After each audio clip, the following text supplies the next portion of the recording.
안녕하십니까. 반갑습니다. 219 부동산 TV의 작가 219입니다.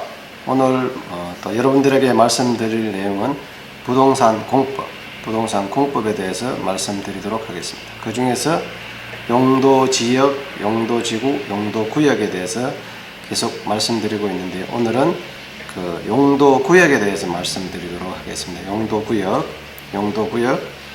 용도구역이라는 것은요, 용도구역 안에는 이런 것이 포함되어 있습니다. 개발제한구역, 시가화 조정구역, 수산자원보호구역, 도시자연공원구역, 이렇게 네 가지가 있습니다.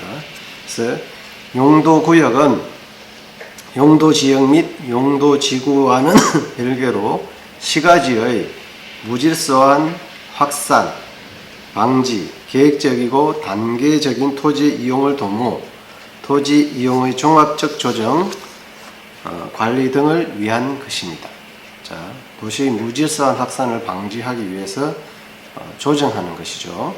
그래서 대부분은 행위 제한 내용이 많고, 행위 제한을 강화 또는 완화하는 지역이라고 할 수가 있습니다.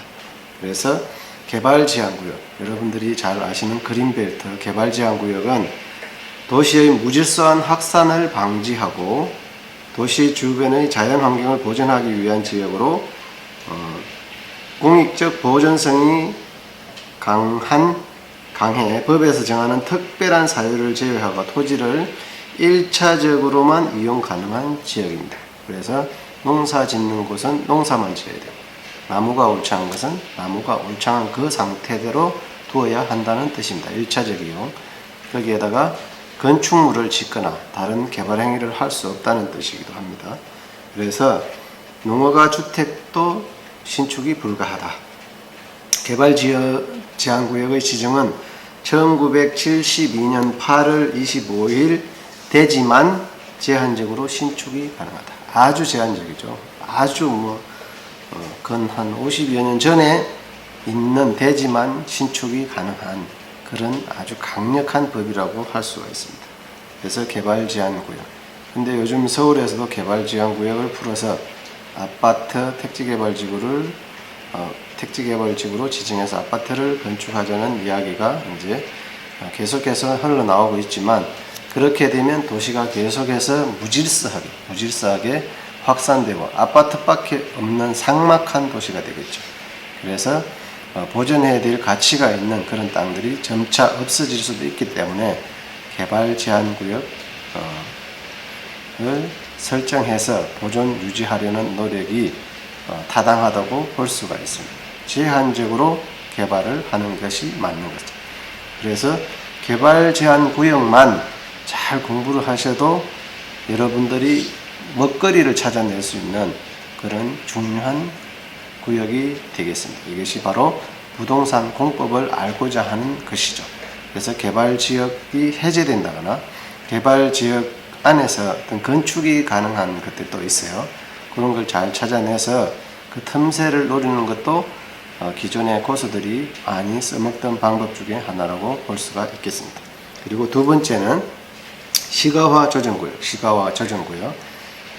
조정구역은 도시의 계획적, 단계적 개발을 도모하기 위해 시가화를 유보하기 하는 기간은 5년에서 20년까지 법에서 정하는 특별한 사유를 제외하고 토지를 1차적으로 이용 가능한 지역입니다.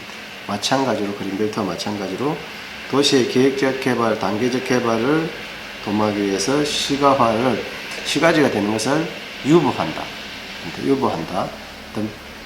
보류하고 있다가 어느 시점부터 하겠다는 이야기가 되겠습니다. 그런 지역이 바로 시가화 조정구역. 여기와 반대되는 것이 시가화 예정구역입니다. 시가화 예정구역은 시가화를 반대하는 게 아니라 시가화를 하겠다. 시가지, 도심으로 만들겠다. 이런 뜻이므로 이것과는 반대되는 개념이라고 볼 수가 있겠습니다.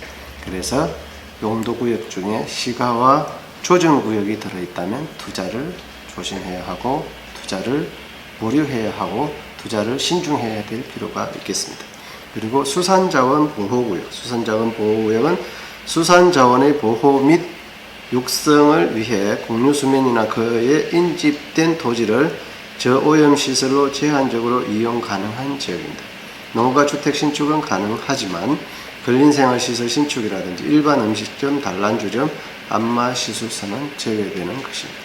자, 수산자원보호구역은 한마디로 어촌의 어족자원을 보호하기 위해서 이런 구역을 지정하는 것이겠죠. 여기다가 무분별하게 개발해서 오염되어 버리면 수산자원이 고갈되기 때문에 특별하게 지정을 해서 보호하는 것이라고 볼 수 있습니다.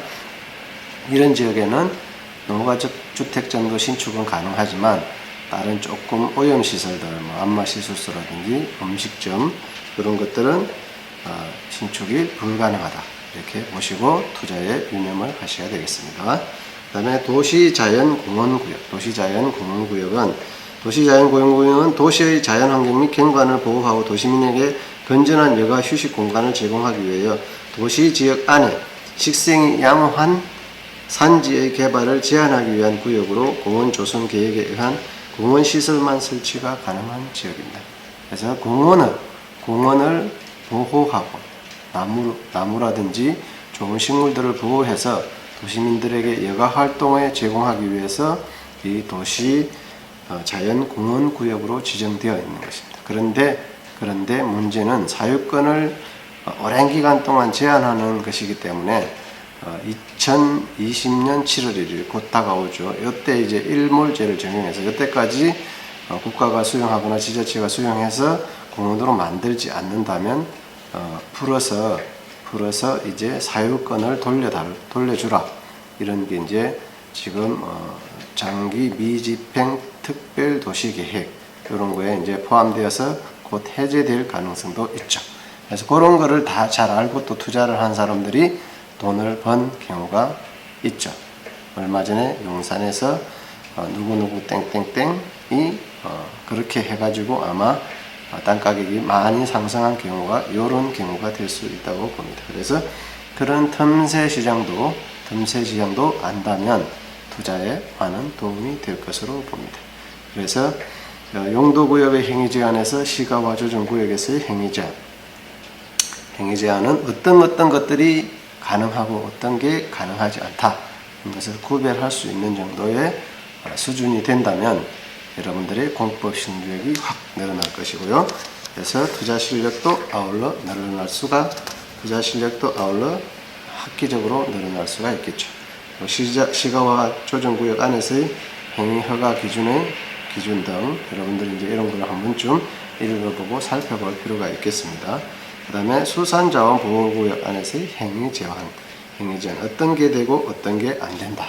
이런 것도 구별할 수가 있어야 됩니다. 그래서 디테일한 것은 여러분들이 만약에 건축을 한다든지 아니면 토지 계획 이용 확인서에 나와 있는 이런 이제 용도 구역을 해석하고 판단할 수 있는 것만 하시면 충분하다고 볼 수가 있겠습니다. 그리고 도시자연공원구역의 행위 제한 또는 가능한 것 이런 걸 잘 구분해서 투자에 대해서 참고를 하시면 좋겠고요. 그리고 나머지 이렇게 네 가지를 이제 예를 들어서 쭉 설명을 해드렸는데 이런 이제 용도 구역에서도 어떤 투자에 굉장히 좋은 이제 어떤 근거를 찾아볼 수가 있는 것입니다. 그래서 토지 투자는 하나 법적인 것 조항 하나가 굉장히 많은 투자의 어떤 정보를 제공할 수 있다. 그리고 틈새 시장을 발견할 수 있고 그런 걸로 인해 가지고 여러분들의 투자의 실력을 늘려주고 또 현장 투자에서 많은 도움을 받을 수도 있을 것입니다. 오늘 비가 촉촉히 내려서 제가 오늘 일정은 사실 저쪽에 있는 이제 텃밭하고 농막 정도 갖다 놓거나 아니면 이제 전원주택 정도 지을 수 있는 부지를 촬영해 드리려고 했는데 불가피하게 비가 오는 관계로 오늘 실내에서 부동산 공법에 대해서 조금 용도 구역에 대해서 다루어 보았습니다. 내용 좋았다면 구독, 좋아요, 댓글 남겨주시고요. 또 토지 투자 상담이 필요한 분들, 토지 투자를 해보겠다는 분들 연락 주시면 또 여러 가지 이야기를 해드리도록 하겠습니다. 자, 오늘 219 부동산 TV에서 작가 이일구가 오늘 말씀드렸습니다. 감사합니다. 오늘의 서정의 날입니다. 감사합니다.